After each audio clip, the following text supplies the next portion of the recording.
오늘 본문은 아브라함이 성경에 처음 등장하는 본문입니다.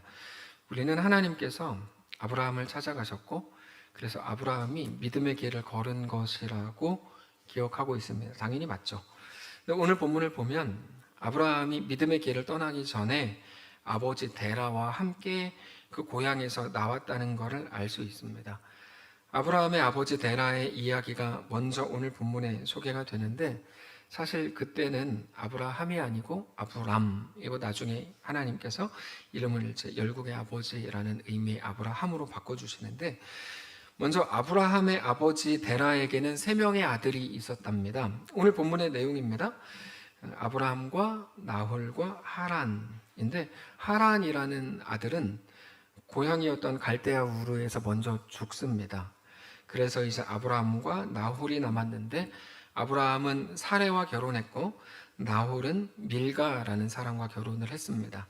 그때 그들의 아버지였던 데라는 남은 아들들 나홀과 아브라함 그리고 며느리들과 그리고 또 특별히 이제 조카 롯 아브라함의 조카 롯 이 모든 가족들을 데리고 갈대아 우르에서 나왔답니다. 오늘 본문에.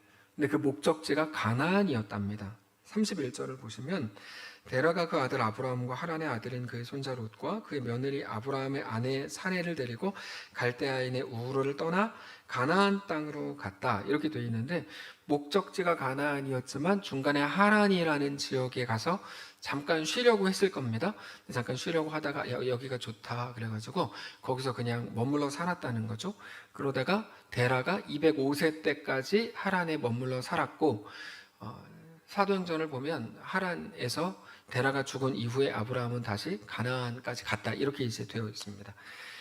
이게 오늘 본문의 내용인데 이것만 가지고는 데라가 왜 갈대아 우르를 떠났는지 그게 중요한 사건 같은데 왜 떠났는지를 알 수가 없습니다. 근데 이 부분을 풀어주는 열쇠가 사도행전 7장에 있습니다. 사도행전 7장에 그 스데반의 설교가 나오는데 거기서 스데반이 이 부분을 좀 잘 풀어줍니다. 사도행전 7장 2절 한번 찾아볼까요? 여름이고 덥고 뭐 졸리고 하니까 찾아볼까요? 그리고 참 광고 하나 제가 빼먹었는데 오늘 1시까지 김도희 김미란 집사님이 카페 지원하라고 광고에 여기 제 거에 써 있습니다. 자, 사도행전 7장 2절 사도행전 7장 2절부터 제가 읽겠습니다. 사도행전 7장 2절부터 스데반이 이르되 여러분 부형들이여 들으소서 우리 조상 아브라함이 하란에 있기 전 메소포타미아는 메소포타미아는 갈대아 우르입니다. 갈대아 우르에 있을 때 영광의 하나님이 그에게 보여 이르시되 내 고향과 친척을 떠나 내가 너에게 보일 땅으로 가라 하시니 아브라함이 갈대아 사람의 땅을 떠나 하란에 거하다가 그의 아버지가 죽음에 하나님이 그를 거기서 너희 지금 사는 이 땅으로 옮기셨다. 이렇게 이제 돼 있습니다. 자, 우리가 창세기 11장만 보면 데라가 혼자 어떤 심경의 변화가 있어서 가족들을 이끌고 갈대아 우르를 떠난 것처럼 보이는데 스데반의 설교를 보니까 이거는 데라가 결정한 게 아니고 하나님이 아브라함에게 나타나셨고 아브라함에게 명령하신 명령이 있었기 때문이었다는 것을 알 수 있죠. 사도행전을 보면 나오잖아요. 그 순서를 잘 보시면 아브라함이 메소포타미아 갈대아 우르에 있었습니다. 그때 하나님께서 아브라함에게 나타나셨어요. 갈대아 우르에 있었던 아브라함에게 하나님이 나타나셨어요. 그리고는 너는 너의 고향과 친척을 다 떠나가지고 내가 너에게 보여줄 땅으로 가라. 이 보여줄 땅은 가나안입니다. 그러니까 여기까지 정리하면 아브라함이 원래는 그의 아내 사레와 형제 나홀 부부와 죽은 혁이 된 동생이죠. 죽은 하란의 아들이었던 롯과 함께 살고 있었는데 어떤 방식이었는지는 몰라요. 안 나오니까. 그러나 환상 중에든지 직접 나타나신 거든지 하나님께서 아브라함에게 나타나셨어요. 그리고는 뭐라 그러셨냐면 내가 여호와라는 신이야. 왜냐하면 아브라함은 하나님을 몰랐거든요. 알 수가 없는 구조로 태어나서 자랐습니다. 아브라함은 갈대아 우르에서 몰랐는데 내가 여호와라는 신이야. 너 여기 떠나라. 가나안 땅으로 가라 라고 말씀을 하셨답니다. 근데 갈대아 우르에서 가나안까지 거리가 약 1500km에서 1800km입니다.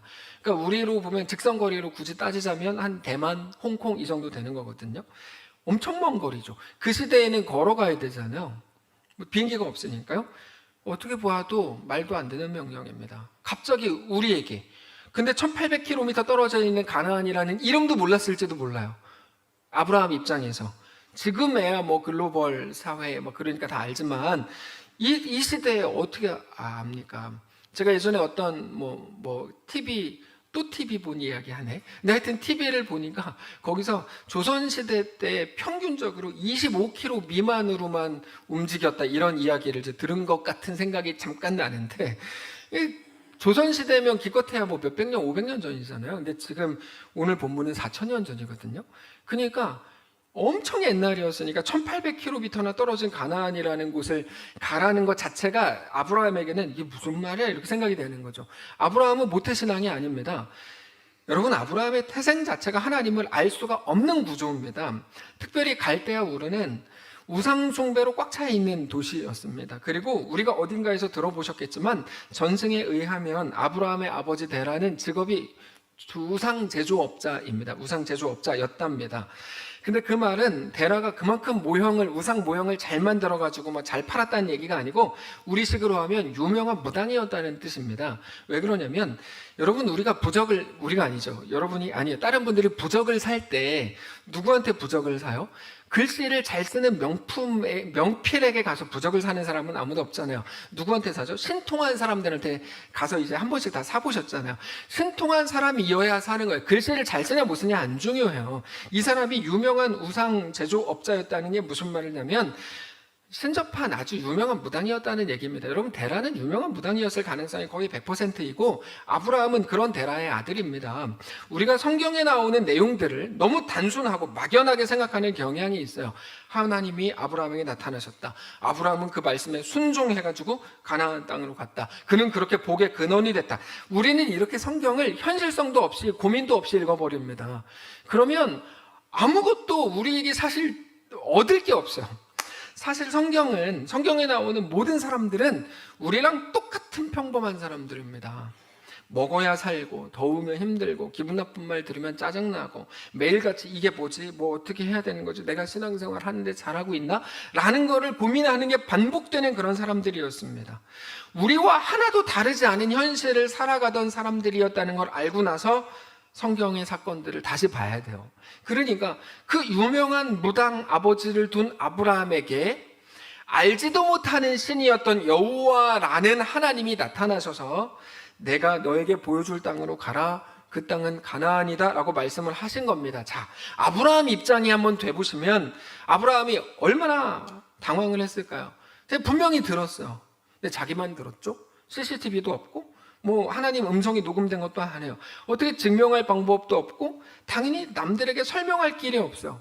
우리 같으면 그런 이야기를 딱 들었을 때 혼자 끙끙 앓았을 것 같아요. 저 같으면. 제가 길을 가는데 저는 예수 믿는 사람이니까 저라고 하지 않겠어요. 예수 안 믿는 누군가에게 뭔가 하여튼 신이 딱 나타나가지고 내가 박신이다 이렇게 가지고 딱 뭔가 얘기를 해요. 근데 그게 되게 구체적이에요. 그럼 혼자 끙끙 앓는 거죠. 어떻게 해야 되지? 얘기하다가 저라면 제일 먼저 아내한테 얘기했을 것 같아요. 양심적으로 저는 아내한테 얘기했을 것 같아요. 우리가 하는 거랑 똑같은 방식으로 따라가 보자는 거예요. 아내에게 이렇게 여호와라는 신이 나타나가지고 이렇게 했어. 아내가 쓸데없는 소리야, 쓰레기나 버리고 와 라고 하지 않죠. 아내는 그런 말을 하는 존재가 아니잖아요. 아내는 늘 친절하게 말을 다 들어주고 항상 힘이 되는 말만 해주고 위로를 주고 늘 남편의 말을 믿어주고 절대로 의심이라는 건 눈코만큼도 안 하고 항상 사랑스러운 눈으로 바라보는 존재가 아내죠. 제가 아는 아내는 항상 그렇습니다. 남편은 더 하죠. 남편은 그 여유로움이 한량없고 하여튼 이렇죠. 근데 그런 아내가 잘 듣더니 뭐라고 말해요? 나는 당신을 믿어요. 근데 우리가 여기를 나가려면 아버님에게 상의해야 되지 않겠어요? 이렇게 이제 말했어요. 그때 아브라함이 아버지 데라에게 갑니다. 뭐라 그랬을까요? 아버지, 자기가 스스로 여호와라고 하고 말하는 어떤 분이 꿈에서인지 환상인지 직접 나타나셨는지 기억도 안 나지만 아무튼 나한테 와서 갈대아 우르를 떠나서 가나안 땅으로 가래든데요. 이거 어떻게 해야 될까요? 라고 물었습니다. 물었다고요. 그런 과정이 있을 수밖에 없는 거예요. 우리는 결론을 알죠. 우상 제조업자, 유명한 무당이었던 데라는 아들 아브라함의 말을 듣고 가족들을 다 모았습니다. 그리고는 내가 들은 건 아니고 내가 본 건 아니었지만 여호와라는 신이 니네 형제 아브라함에게 나타냈대더라. 여기를 떠나라 그랬대더라. 우리가 여기를 당장 떠나야 될 것 같다 라고 얘기합니다. 자기가 판매했던 우상이 뻥이었다는 걸 너무 잘 알았기 때문에 데라는 아브라함에게 나타나서 말을 했다고 하는 여호와가 진짜였을 거라고 생각했을 가능성이 상당히 높습니다. 그래서 어쩌면 결정이 더 쉬웠겠죠. 그러니까 하나님의 말씀은 아브라함이 들었고 데라는 아브라함을 통해서 들었고 모든 가족들도 그렇게 들은 거고 그렇게 해서 떠나게 된 겁니다. 오늘 본문이에요. 그게 갈대아 우르는 상당히 발달했던 도시였습니다. 아브라함이 지금부터 BC 2000년 전 사람, 2000년 사람이니까 지금부터 4000년 전 사람인데 그때의 유적지에 7층 건물의 흔적까지 있다고 할 정도니까 엄청나게 문명의 발달해 있던 게 맞습니다. 그런 도시를 떠나서 어쩌면 알지도 못하는 가나안으로 가야 되는 거예요. 자기가 직접 들은 것도 아니고 아들 아브라함이 들어서 말해준 겁니다. 이 이야기를 듣고 자기의 모든 것을 버려두고 떠난다는 건 결코 쉽지 않았을 겁니다. 저도 생각해 봤어요. 집에 이렇게 있는데 제 아이가 아빠 하나님이 저에게 나타나셔서 이렇게 하셨어요. 그러면 나는 어떻게 했을까? 이런 생각을 해봤습니다. 고민이 엄청나게 많았겠죠. 근데 우리가 여기서 한 가지 잘 생각해야 되는 게 있는데 어쨌든 아브라함 한 사람으로 인해서 아내와 아버지와 모든 가족들까지 다 움직이게 된 건데 오늘 본문의 사건이 그렇게 아브라함을 강력하게 움직이게 했던 하나님의 말씀이 뭐였냐는 거죠. 그게 이제 중요한 거예요. 뭐였냐? 도대체 아브라함은 자기가 믿은 신도 아니고 심지어 알지도 못했던 여호와 하나님의 말이 뭐라고 그렇게 모든 거를 걸었던 건가? 그거는 사도행전 7장에 이렇게 나옵니다. 7장 5절에 하나님이 하셨던 말씀이 나오는데 그러나 이거 아브라함에게 주신 말씀입니다. 여기서 발붙일 만한 땅도 유업으로 주지 아니하시고 다만 이 땅을 아직 자식도 없는 그와 그 후손에게 소유로 주신다고 약속하셨답니다. 이제 아브라함에게 나타나셔서 하신 말씀이래요. 여기서의 핵심은 뭐냐면 아직 자식도 없는 그와 그의 후손입니다. 오늘 본문 30절을 보면 아브라함이 결혼은 했지만 자식이 없었습니다. 사례는 임신하지 못함으로 자식이 없었더라. 자, 30절은 아브라함의 평생의 소원이었어요. 평생의 숙제였고 그게 아브라함의 현실이었어요. 그 현실 속을 살던 아브라함에게 하나님께서 찾아가서 말씀을 하신 겁니다. 그런 아브라함에게 하나님께서 그의 현실을 아셨고 내가 너에게 자식을 줄 게가 아니고 너와 너의 후손에게 너가 갈 그 땅을 유업으로 주겠다라고 말씀을 하셨고 그게 아브라함에게 소망이 됐다는 거예요. 자, 여러분 우리는 믿음이 뭔지 잘 알고 있어요. 믿음은 어떤 상황이 이루어질 거라고 하는 막연한 기대가 아닙니다. 그건 기독교 신앙이 말하는 믿음이 아닙니다. 믿음은 어떤 상황에 대한 기대가 아니고 뭐라고 말씀하신 분이 하나님이신 것을 믿는 겁니다. 믿음은 상황을 믿는 게 아니에요. 절대로 이런 상황이 이루어질 거야. 믿음으로 막 이렇게 깊은 곳에 금을 던지면 물고기가 많이 잡힐 거야. 이러고 믿음이라고 부르지 않아요. 우리는 그 노래도 부르지 않아요. 네. 여러분 믿음은 말씀하신 분이 하나님이신 것을 믿는 거예요. 그게 우리의 믿음의 유일한 대상입니다. 아브라함은 하나님의 말씀을 듣는 순간 내가 자식도 없는 것도 모르나 무슨 하나님이라고 하지 않았고 여호와 하나님이 만약 나에게 진짜라고 말씀하셨다면 내가 내 인생을 그분에게 걸어볼 수 있겠다라고 생각한 거죠. 그래서 아브라함에 대해 말하는 것 중에 가장 중요한 문구 중에 하나가 보여준 땅이 아니라 보여줄 땅이다. 알지 못하는 땅이다라는 게 계속 강조가 돼요. 왜냐하면 아브라함은 땅 보고 간 게 아니에요. 하나님을 보고 간 것이기 때문입니다. 그래서 어떻게 보면 전에는 상상할 수도 없었고 꿈꾼 적도 없었던 대만 가라니까 가나안까지 가려니까 엄청 먼 거리인데 그걸 가래요. 그 걸음을 시작한 거죠. 오늘 본문은 우리에게 그거를 말해주는 겁니다. 그게 믿음이다. 그게 믿음의 여정이다. 물론 그렇게 모든 가족들과 함께 떠나게 된 믿음의 여정 속에서 데라는 중간에 하란에서 멈춥니다. 어떤 이유였었는지는 모르겠지만 하란도 상당히 발달했던 도시라고들 이야기하더라고요. 그래서 아마 거기 머물렀던 게 아닌가라고 추측은 하는데 어쨌든 거기 잠깐 머물렀는데 거기서 아예 눌러 살게 되죠. 거기서 죽었습니다. 근데 사도행전을 보면 데라가 죽은 후에 아브라함은 거기 머물러 있지 않고 데라가 죽었기 때문에 다시 가나안으로 향해 떠났다고 되어 있어요. 사도행전 7장 4절에 아브라함이 갈대아 사람의 땅을 떠나 하란에 거하다가 그의 아버지가 죽음에 하나님이 그를 거기서 너희 지금 사는 이 땅으로 옮기셨다 이렇게 되어 있습니다. 자, 우리는 여기 오늘 본문을 통해서 믿음이 뭔지, 특별히 신앙이라는 걸 우리가 하는데, 다 신앙인들이시잖아요. 신앙이라는 걸 하는데 신앙을 어떻게 하는 건지에 대한 하나님의 요구를 오늘 본문을 통해서 확인해야 됩니다. 오늘 본문은 굉장히 중요합니다. 믿음은 한마디로 하면 현재와 과거에 붙들려 있는 게 아니고 하나님이 보여주실 새로움으로 나아가는 것이다 라고 말하는 게 오늘 본문입니다. 믿음은 다시 말씀드리는데 현재와 과거에 어떤 방식으로라도 붙들려 있는 게 아니고 하나님이 보여주실 새로움으로 나아가는 것, 그게 믿음입니다. 말이 좋은 것 같은데 조금 더 풀어드릴게요. 우리와 똑같은 현실과, 아니 현재와 과거에 붙들려 살고 있었던 아브라함에게 하나님께서 나타나셨습니다. 그리고는 전혀 생각지도 못했던 것을 말씀하셨고, 그래서 일어나라고 하시고 새로운 곳으로 가라고 하세요. 지금 그렇게 그 자리에 지금에 머물러 있지 말라는 거죠. 아브라함은 그 말씀을 약속으로 받아서 아버지를 데나를 설득하고 가족들을 다 이끌고 함께 새로운 곳으로 간 게 오늘 본문입니다. 저는 오늘 본문을 묵상하는 중에 우리 모습을 생각하게 됐어요. 우리는 너무 자주 지금에 머물러 있습니다. 어떻게 아냐면 기도를 들어보면 압니다. 지금에 속한 것들에 대한 기도가 대부분이에요. 이건 너무 아쉬운 거예요. 우리가 가진 것들을 지켜주십시오. 건강을 주십시오. 정치를 안정시켜 주십시오. 뭐 하려는지 궁금해요. 돈을 주십시오. 관계를 바로잡아 주십시오. 자녀를 어떻게 해 주십시오. 이 모든 것들이 다 지금에 붙들려 있어요. 갈대아 우르에 있었던 아브라함이라고 해볼까요? 죄송합니다. 오늘 설교가 불편하시죠? 죄송합니다. 지금처럼 인상 쓰고 들으세요. 자, 근데 갈대아 우르에 있었던 누구죠? 아브라함이라고 해볼까요?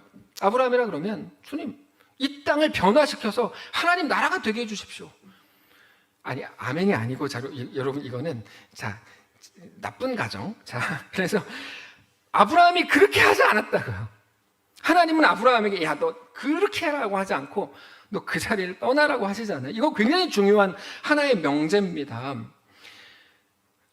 아브라함에게 하시는 말씀을 우리가 기억을 하면, 우리의 기도가 지금이나 과거가 아닌 늘 새로움으로 나아가야 된다는 걸 알게 됩니다. 이게 말이 어려워서 좀 설명이 필요합니다. 뭐 어떻게 하려는 거야? 이런 생각이 들거든요. 이런 거죠. 우리 나라가 아니고 우리 나라가 하나님 나라가 되게 해주세요가 아니고 내가 하나님 나라가 되게 해주십시오. 내가 하나님이 주시는 비전에 붙들리게 해주십시오. 하나님이 보여주시는 그 땅으로 담대하게 나아가게 해주십시오. 내가 그렇게 새로워지게 해주십시오. 나에게 믿음을 주십시오. 용기를 주십시오. 담대함을 주십시오. 나를 그렇게 새롭게 하셔서 우리를 마음껏 써주십시오가 우리 기도가 돼야 돼요. 근데 우리는 매일 지금에 머물러 있어요. 지금이 하여튼 제일 좋은 거라고 생각하는 게 분명해요. 그러니까 이것도 지켜주시고 저것도 뭐 이렇게 해주시고 뭣도 뭐 해주시고 다 그렇게 하는 거예요. 그게 너무 안타까운 거예요. 평생 갈대아 우르에 사는 게 평생 소원이에요. 제가 약간 비아냥거렸네요. 죄송합니다. 그런 거라는 거죠. 여러분, 우리 사역을 보십시오. 늘 앞으로 가려고 하지 않습니까? 우리는 이미 누구도 생각하지 못한 사역들을 감당하고 있습니다. 근데 제가 우리 교회 역사를 누구보다 잘 아는 사람 중에 하나인데 우리 교회가 옛날부터 그랬어요. 예를 들어서 뭐 구체적으로 경충 거기 산상부흥 집회에서 우리 교회가 제일 먼저 찬양팀 했잖아요. 그때 교회에서 드럼을 치는 건 상상도 못할 일이었어요. 어떤 교회는 여러분 아시잖아요. 제가 나온 총천대학교에서는 시험 문제 중에 드럼은 사탄의 악기인가 성령의 악기인가 문제였어요. 정답, 사탄의 악기라고 써야 동그라미, 아니면 틀린, 그런 게 얼마 전까지 그런 거였다니요. 저 그 학교 나왔습니다. 근데 여러분, 그런 문화의 한가운데 있었던 우리 교회가 제가 생각해 볼 때도 예전부터 엄청 앞으로 계속 나아갔어요. 전 정말 너무 신기했어요. 너무 신기하다. 여러분, 우리가 했던 사역들 하나하나 보세요. 공군기지에 교회 짓고, 여러분, 그거는 예전에 돈 많은 교회는 했던 거예요. 우리는 예전부터 한 번도 돈 많았던 적이 없는 교회잖아요. 필리핀에 어떤 사역을 하고 지금은 또 어떤 사역을 하고, 물론 뒤에서 수군거리는 수군이들은 이런저런 말들을 쏟아냈지만 수군이는 어디나 있기 때문에 신경 쓰지 않아요. 여러분, 근데 하나님의 사역을 우리가 어떻게 앞서서 계속 진행했는지 다 잘 알고 계실 거예요. 지금 무엇을 말씀드리는가 하면 우리에게 대한 하나님의 이끄심이 무엇인지를 우리가 확인해야 된다는 말인데, 우리 믿음에 대해 많은 사람들이 힘을 모았고 물질로 협력했고 직접 참여하고 있고 그렇게 자신을 내어드리고 있습니다. 저도 오늘 그래서 이제 또 들어가는 건데, 전에는 우리가 신앙이라고 할 때 내 오름이 전부고 내 정의, 내 감정이 전부여서 이대로 뭐 교회가 이렇게 돼야 되고 나라가 이렇게 돼야 된다고 주장했다면 그게 신앙이 아닌 거죠. 신앙은 뭡니까? 하나님 나라의 걸음에 내 걸음을 맞추는 거거든요. 근데 하나님 나라의 걸음이 뭡니까? 야, 너 가나안으로 가라거든요. 우리 모두는, 우리 교회는, 그리고 우리 각자가 하나님 나라가 그렇게 되어가고 있는 겁니다. 근데 우리가 두려움에 사로잡혀 있을 때는 한 걸음도 밖으로 못 나갑니다. 한 걸음도 못 나갑니다. 매일 경험하시는 걸걸요? 광야에서 이스라엘 백성들을 이끌던 모세가 죽고 나서 이제 여호수아가 이스라엘 백성들을 이끌고 가나안 땅으로 들어가야 됩니다. 근데 그들 앞에 요단강이 있었어요. 그것도 물로 꽉 차가지고 넘실거리는 요단강. 여호수아는 그 앞에서 아무것도 못하고 있었어요. 두려웠어요. 뭐가 두려웠냐면 실패할까 봐 두려웠어요. 이거 모세가 여기까지 잘 이끌고 왔는데 내가 괜히 망치면 어떡하지? 실패인데, 이런 거죠. 이스라엘 백성들을 놓치면 어떡하지? 어떻게 잘 건사해야 되는데, 요단강에 빠져 죽으면 어떡하지? 가나안 민족에게 싸워야 된다고 하는데 지면 어떡하지? 그래서 그런 기도를 합니다. 현재에 대한 기도죠. 내가 가진 것, 우리 민족, 뭐 어떤 것들, 이것들 잘 하게 해주십시오. 까딱 잘못하면 모세가 이루어놓은 거를 자기가 실패하게 할 수도 있다고 생각했겠죠? 여호수아는 모세가 만든 거를 놓치는 거를 실패라고 여겼을 겁니다. 근데 그때 하나님이 여호수아에게 주셨던 말씀은 완전히 다릅니다. 오로지 지금 가진 것들에 대한 안정을 구하고 있었던 여호수아에게 하나님께서 네가 해야 될 일은 그게 아니고 앞으로 나가는 거다, 이렇게 말씀하세요. 여호수아 1장 1절입니다. 여호와의 종 모세가 죽은 후에 여호와께서 모세의 시종 눈의 아들 여호수아에게 일러 가라사대 내 종 모세가 죽었으니 이제 너는 이 모든 백성으로 더불어 일어나 이 요단을 건너 내가 그들 곧 이스라엘 자손에게 주는 땅으로 가라. 내가 모세에게 말한 바와 같이 무릇 너희 발바닥으로 밟는 곳을 내가 다 너희에게 주었노니 곧 광야와 이 레바논에서부터 큰 하수 유브라데에 이르는 해쪽 속의 온 땅과 또 해지는 편 대해까지 너희 지경이 되리라. 너의 평생에 너를 능히 감당할 자 없으리니 내가 모세와 함께 있던 것 같이 너와 함께 있을 것이므라. 내가 너를 떠나지 아니하며 버리지 아니하리니 마음을 강하게 하라. 탐대히 하라. 너는 이 백성으로 내가 그 조상에게 맹세하여 주리라 한 땅을 얻게 하리라. 그러면서 이제 9절로 넘어가면 내가 너에게 명한 것이 아니냐. 마음을 강하게 하고 탐대히 하라. 두려워하지 말며 놀라지 말라. 너가 어디로 가든지 너의 하나님 여호와가 너와 함께 하는 일 하시니라. 여러분, 우리는 성경에서 볼 때 이 말씀만 딱 기록이 돼 있으니까 우리가 놓치는 게 많은데, 하나님께서 말씀을 주실 때는 다 이유가 있어서 주시는 겁니다. 너는 마음을 강하게 하라라고 하신 이유는 그가 마음이 완전히 무너져 있었기 때문입니다. 그래서 마음을 강하게 하라고 하시는 거야. 사실 성경에선 제1청중이 제일 중요해요. 그래서 이 말씀을 누가 누구에게 한 거냐, 이게 이제 제일 중요한 건데, 하나님께서 여호수아에게 하신 말씀인데 그 이유는 그것 때문이에요. 여호수아 마음이 무너져 있었기 때문에. 그리고 그의 마음이 무너져 있었던 이유는 모세의 죽음 때문이었습니다. 나는 할 수 없는데, 나는 모세처럼 할 자신이 없는데, 그럼 백성들을 나한테 뭐라 그럴까? 나를 좀 뒤에서 욕하지 않을까? 내가 결국 실패하진 않을까? 난 진짜 자신이 없는데, 이게 여호수아의 마음이었습니다. 그래서 하나님께서 여호수아 1장의 말씀을 주신 거고, 여호수아는 그때 그 말을 알아들었습니다. 그래서 지혜로운 리더라면 절대 할 수 없는 결정을 합니다. 재밌는 건데요, 여호수아 1장 10절입니다. 이에 하나님께서 말씀을 주셨기 때문에 이에 여호수아가 백성의 유사들에게 명하여 가로되 진중에 두루 다니며 백성에게 명하여 이르기를 양식을 예비하라. 3일 안에 너희가 이 요단을 건너 너희 하나님 여호와께서 너희에게 주사 얻게 하시는 땅을 얻기 위하여 들어갈 것임이니라 하라. 이렇게 되어 있죠. 상식적으로 좋은 리더는 이렇게 무책임한 말을 하지 않습니다. 좋은 리더는 자기와 함께 있는 백성들은 어떻게 하라고 아무런 대책도 세우지 않고 3일 안에 요단을 건넌다고 말하는 건 너무 무책임합니다. 네. 그렇게 물이 창일에서 넘실거리는 요단강인데 너무너무 무책임합니다. 우리 입장에 비만 많이 와가지고 저 입장 천만 넘치려 그래도 아마 우리는 다 대피할걸요? 근데 넘실거리는 요단강, 도대체 생각을 어떻게 저렇게 하냐. 역시 모세와는 다르다. 뭐 이런 생각했겠죠? 무슨 일을 이따위로 하냐? 따지고 불만을 가지고 뒤에서 수군거리는 사람들이 너무 많았겠죠. 여러분, 수군이는 언제나든지 있습니다. 이 수군, 저 수군, 뭐 그 수군만 엄청 많습니다. 수군이는 정말 많아요. 예. 근데 믿음은 그런 겁니다. 수군이라고 해서 죄송한데, 어차피 우리는 아니니까. 수군이가 보기에 대책이 없어 보인다면 그게 믿음일 가능성은 거의 100%입니다. 저는 항상 그 확신 속에 있어요. 수군이가 많다면, 그러면 이건 하나님의 길을 가능성이 거의 100%야. 거의 그렇게 생각해요. 실제로 여호수아는 그렇게 행합니다. 여호수아 3장 14절에 이렇게 되어 있어요.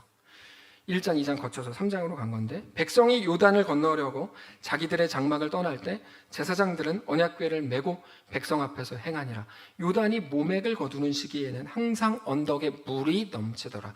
궤를 맨 자들이 요단에 이르며 궤를 맨 제사장들의 발이 물가에 잠기자 곧 위에서부터 흘러내리던 물이 그쳐서 심히 멀리 사르단에 가까운 아담읍 변방에 일어나 쌓이고, 놀랍죠? 거기서 이제 물이 쌓였대요. 아라바의 바다 여매로 흘러가는 물은 온전히 끊어짐에 백성이 여리고 앞으로 바로 건널세 여호와의 언약궤를 맨 제사장들은 요단 가운데 마른 땅에 굳게 섰고 온 이스라엘 백성들은 마른 땅으로 향하여 요단을 건너니라. 저는 설교를 준비할 때 항상 환상을 갖고 그 머리에 그림을 그리면 설교해요. 저는 이 부분을 딱 제가 읽을 때 모든 성도들이 막 박수 치면서 여기 우리 하나님 대단해라고 할 거를 예상은 아니죠. 상상하고 설교 준비를 했으니 그렇게 한 걸로 넘어가겠습니다. 자, 결국에 믿음은 불확실성과 매우 닮아 있습니다. 기억하십시오. 믿음은 불확실성과 매우 닮아 있기 때문에 우리가 생각하는 세상의 방식으로는 믿음을 행할 길이 없는 겁니다. 그게 아브라함입니다. 뭐를 알고 떠나요? 그럼 하나님한테 일정표라도 받은 거예요? 예산은 얼마인데요? 며칠 후에 어디로 갈 건데요? 그것도 안 세우고 가서 아버지한테 얘기해. 아버지는 더 심해. 자기가 직접 들은 것도 아니면서 아브라함 얘기 듣고 가자는 게 말이 돼요? 여러분, 여호수아는 달라요? 여호수아는 혼자 기도하고 혼자 응답 받았대요. 그래서 3일 안에 건너는데 이게 말이 되는 소리입니까? 그래서 예수 안 믿는 사람들은 예수 안 믿는 거예요. 그렇지? 예수 안 믿는 사람은 예수 안 믿는 거예요. 이 말이 안 되니까 이게 말이 되는 소리를 해야지. 여러분, 누가 교회 말고 일반 직장이나 이런 데서 이런 식으로 얘기하면, 이딴 식으로 얘기하면 여러분 그 욕만 엄청 먹는 일 아닙니까? 근데 성경에는 다 그런 내용 아닙니까? 참 재밌죠. 참 재밌죠. 믿음은 불확실성과 매우 닮아 있는데 성경은 단 한 번도 그것에 대해서 불확실성이라고 규정한 적이 없어요. 왜냐하면 이끄시는 분이 하나님이시기 때문에 그거를 믿음이라고 얘기해요. 그리고 그 새로움으로 나아가지 않으면 어떤 역사도 쓰여지지 않습니다. 이거는 성경이 계속 증언하는 겁니다.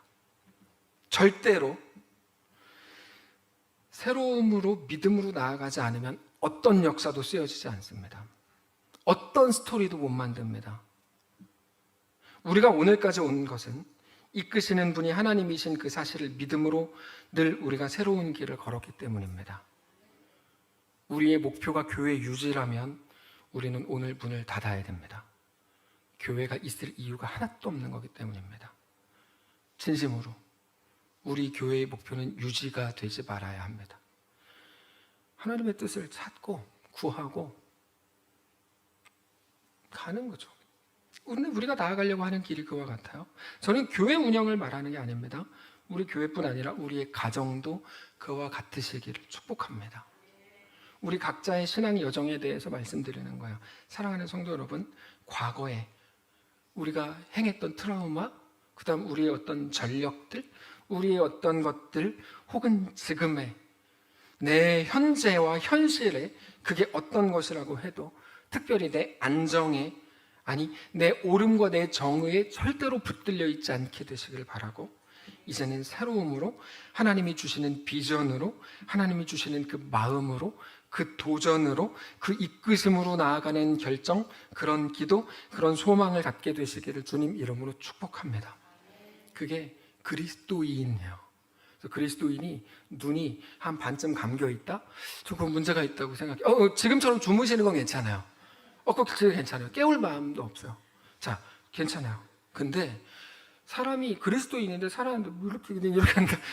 이거 근데 하여튼 여러분 이거는 문제가 있는 거예요. 그리스도인은 눈이 반짝반짝 빛나야 돼요. 쇼를 하라는 게 아니에요. 막 이렇게 하라는 게 아니고, 그리스도인이 빛나야 된다는 건 하나님이 주시는 어떤 마음들을 계속 갖고 있어야 돼요. 그래서 항상 상대방이 걱정하게 하는 거예요. 오늘 저 사람이 무슨 일을 저질려나? 여러분, 저는 이거는 정상이라고 봐요. 저를 변호하는 게 아니고 그게 정상이라고 봐요. 근데 제가 태국 갈 때마다 장로님들 걱정하시잖아요. 또 어떤 일을 저지르고 올래나? 이게 이제 항상 걱정이 되실 텐데 뭐 어떻게 해요? 자, 얼마 전에 본 소중한 영화에서 이 얘기를 했더니, 또 어제 제가 이 얘기를 누군가 했더니 그분이, 목사님은 시간도 많아요, 맨날 영화나 드라마만 보나 봐요, 저한테 이렇게 얘기하더라고요. 그래서 제가 갑자기 짜증이 났어요. 제가 평소 같으면 이런 걸 그냥 여유롭게 받아치거든요. 저는 그래요, 성령의 은혜로 전 48시간 하는 사람, 이랬을 것 같은데 이때는 제가 어제 짜증났어요. 배고팠거든요. 배고프면 항상 짜증이 나요. 그래가지고 집사님에게 있어서 24시간과 저에게도 24시간 똑같은데, 집사님은 쓰잘데기 없이 잠자느라 노느라 그 시간을 못 써서 그렇지, 저는 그 시간을 이렇게 써가지고 저는 다 보고 그렇게 하는 거예요. 제가 이제 이렇게 얘기했어요. 죄송합니다. 그분에게 제가 공개적으로 사과할게요. 자, 근데 거기 보면 누가 봐도 부족해 보이던 한 코치가 고등학생 농구부 학생들한테 이런 말을 합니다. 그 코치의 대사예요. 나는 선수 생활 실패하고 모교에 코치로 와서 제대로 이기는 방법도 모르면서 너희들을 내몰았어. 왜? 내가 겁이 났으니까. 잘못하면 어쩌지? 잘리면 어쩌지? 그래서 결국 실패를 했지. 근데 그건 진짜 실패가 아니더라고. 결국 지금 여기 전국대회 결승전 이 대기실에 너희와 같이 있을 수 있는 건 그 가짜 실패 덕분이더라고. 저는 이게 너무 멋있었어. 그가 실패하면 안 되라고 생각했던 게 가짜 실패였다는 거예요. 실패해도 되는 거였다는 거죠. 어떻게든 리바운드를 잡아낸 거야. 농구 영화거든요. 근데 그거 나 혼자 잡은 거 아니야. 너희들이 리바운드를 잡아서 나에게 공을 던져준 거야. 너희가 악착같이 리바운드를 잡아서 서로가 서로에게 공을 던져준 거야. 다시 해보자고. 다시 공을 던져보라고. 네가 좋아하는 걸 절대 포기하지 말라고 서로에게 공을 던져준 거야. 남은 경기, 그리고 남은 인생, 너희들이 앞으로 농구를 하면서 먹고 살건 다른 일을 하면서 먹고 살건 겁먹지 말고 달려들어서 다시 잡아내라. 너희들 반드시 명심해라. 농구는 끝나도 인생은 계속된다. 이게 마지막 대사였는데 저 너무 멋있었어요. 어쩌면 우리가 그러고 있는지도 몰라요. 세상이 말해준 가짜 실패를 하면 인생이 망가진다고 생각한 거죠. 이거 놓치면 어쩌지? 실패하면 어쩌지? 어떤 아이들은 아르바이트 자리도 놓치면 안 된다고 생각해요. 저는 그거는 정말 잘 이해가 되지 않는데 그것조차 놓치지 않으려고 해요. 뺏기면 어쩌지? 내가 어떻게 얻은 건데? 세상이 늘 그렇게 말했고 우리도 그 말을 들었기 때문이겠죠? 세상은 그거를 잃어버리는 게 실패라고 말했을 거예요. 사실 그것을 놓치고 잃어버리는 게 실패가 아닙니다. 코치가 얘기하잖아요. 농구는 끝나도 인생은 계속되더라. 그거에 매여서 실패하지 않으려고 지키려고 하는 게 전부라면 너 그거 진짜 실패야, 이렇게 말하는 게 오늘의 본문입니다. 갈대아우르가 그렇게 좋잖아. 하나님의 은혜 같지? 너 그거 지키는 게 너 뭐 대단하게 뭐 그런 거 같지? 너 그거 지키려고 하는 게 실패야. 그거죠. 지금을 지키겠다면서 새로움으로 나아가지 못하면 그게 실패로 가는 중이죠. 오늘 초등부가 제가 모르고 일부 예배 때 얘기를 했습니다. 제가 뭐를 몰랐냐면, 저는 분명히 오늘 야외 예배 간다고 들었거든요, 지난주에. 근데 이제 비 오는 것 때문에 아마 다음 주로 미뤘나 봐요. 저는 몰랐어요. 일부 예배 때 이렇게 얘기했어요. 오늘 초등부가 여름 성경학교를 맞이해서 야외 예배를 하는데 비가 오면 어쩌나, 비를 맞으면 감기 걸릴 텐데 라고 생각하는 누군가가 만약에 있었고 그 말에 휘둘려서 오늘 가지 않기로 했다면 그 바보 같은 일을 이런 식으로 막 얘기했어요. 그래서 예배 끝난 다음에 계획을 바꿔서 갔어요. 이렇게도 하나? 근데 저는 그래서 예배 전에 제가 회개했어요. 주님, 제가 좀 알아보고 할까? 그렇게 얘기는 했는데, 자, 중요한 거는 그렇습니다. 비가 오면 어쩌나? 그리고 비를 언제 맞을 작정이에요? 얼마 전에 제 아내가 저한테 그러더라고요. 우리 비 맞으러 갈까? 그러더라고요. 그래서 저는 비 맞는 거 되게 좋아하거든요. 그래서 이렇게 했는데 비 맞으면 어때요? 재밌겠죠. 그럼 제 수근이의 대사, 어떤 수근이는 이렇게 하겠죠? 그럼 감기 걸리면 어떡해요? 이렇게 하겠죠. 감기 걸리는 게 실패가 아니고 감기에 걸릴까 봐 아무것도 못하는 게 실패죠. 무슨 말을 하는지 여러분 이해가 되십니까? 그곳에서만 누리는 하나님의 은혜가 있을 겁니다. 그거를 모르는 거죠. 왜 우리 하나님은 우리의 크기에 제한할까요? 하나님을 못 믿어서 그래요. 죄송합니다. 그럼 또 어떤 분들은 그래요, 목사님 말처럼 나는 못 믿는 사람이에요. 나는 신자도 아니야. 다음 주부터 교회 안 와요. 이런 사람도 있었어요. 그래가지고 제가 이렇게 말하는 거예요. 그런 말이 아니다. 그런 말이 아니다라고 말씀드리는 거예요. 예. 여러분이 신자가 아니라는 게 아니고 신자라면 이런 말이에요. 예. 사실 오늘 본문을 보면서 저는 아브라함이 그 자리, 그 속에서 하루하루 버티면서 살아갈 게 얼마나 힘들었을까. 왜냐하면 30절이 아브라함의 현실이었다면 그거를 평생을 붙들고 살았거든요. 아브라함 나중까지 보면. 그랬다면 아브라함이 얼마나 힘들었을까. 반면 그런 아브라함에게 하나님의 말씀은 얼마나 단비 같은 말씀이었을까라는 생각이 들었습니다. 30절의 문제 때문에 아무것도 못하고 있었어요. 아브라함은 정말 그랬어요. 그거를 가지고 있는 것들을, 지금 가지고 있는 것들을 지켜내야 된다고 하는, 그러지 않으면 실패라고 하는 가짜 실패를 두려워하던 아브라함이 비로소 하나님의 말씀을 유일한 소망 삼은 순간인 겁니다. 놀라운 일이죠. 그래서 우리가 봐야 되는 건 아브라함의 결단이 아니에요. 아브라함의 믿음도 아니에요. 아브라함에게 출구를 주시는 하나님의 은혜인 거죠. 하나님 정말 놀라우신 분이세요. 아브라함은 떠나지 않을 수가 없었을 거예요. 가슴이 막 뛰는데요. 어떻게 해야 될지 모르겠는데요. 그래서 자기가 알지도 못하던 신이 어떤 여호와 하나님의 말씀을 들었을 때 아브라함은 지체 없이 아내에게 가서 말하고 아버지에게 데라에게 가서 여호와 하나님이라는 분이 이렇게 말씀하셨어요 라고 말했던 거죠. 그리고 그들은 그게 망하는 길인지 아닌지 어떻게 알아요? 하나님 말씀을 믿고 가는 거죠. 사랑하는 성도 여러분, 다만 오늘 우리의 믿음을 오늘 본문을 가지고 확인하시기 바랍니다. 하나님의 요구는 과거와 현재에 매여 있으라는 게 아닙니다. 하나님이 보여주시는 새로움으로 향하라입니다. 하나님 보여주시는 새로움으로 향하라. 결국 우리를 그렇게 움직이게 하고 가슴을 뜨겁게 하고 우리를 다시 살아나게 하는 오늘의 말씀 앞에 엎드리시기를 원합니다. 그렇게 살아계신 하나님이 누구신지 알고 우리에게 온전한 운명, 영원히 죽지 않을 뿐 아니라 가장 위대한 역사, 위대한 이야기, 세상이 감당하지 못할 스토리를 요구하시는 하나님의 온전한 백성들로 멋지게 서게 되시기를 주님 이름으로 축복합니다. 기도하겠습니다. 하나님, 우리에게 말씀하시고 우리로 듣게 하옵소서.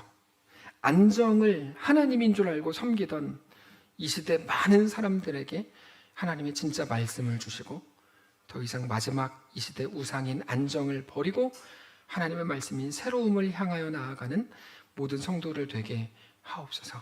우리 주인 되신 예수님의 이름으로 기도합니다. 아멘. 이제는 우리 구주 예수 그리스도의 은혜와 하나님 아버지의 다함없는 사랑과 성령의 교통인도 역사 위로 함께 하시는 은사가 이 시간 주를 바라보며 예수 안에 허락된 그 길을 믿음으로 걷기를 소원하는 사랑하는 모든 성도들 머리머리 위에 이번 한 주 또 험악한 길을 걸어야 할 혹은 또 여러 가지 사건을 만나야 할 사랑하는 모든 성도들 위해, 그들의 자녀들 위해, 그들의 가정 위에, 그들의 생업 위에, 사랑하는 이 교회 위에 이제로부터 영원까지 함께 계실지어다. 아멘.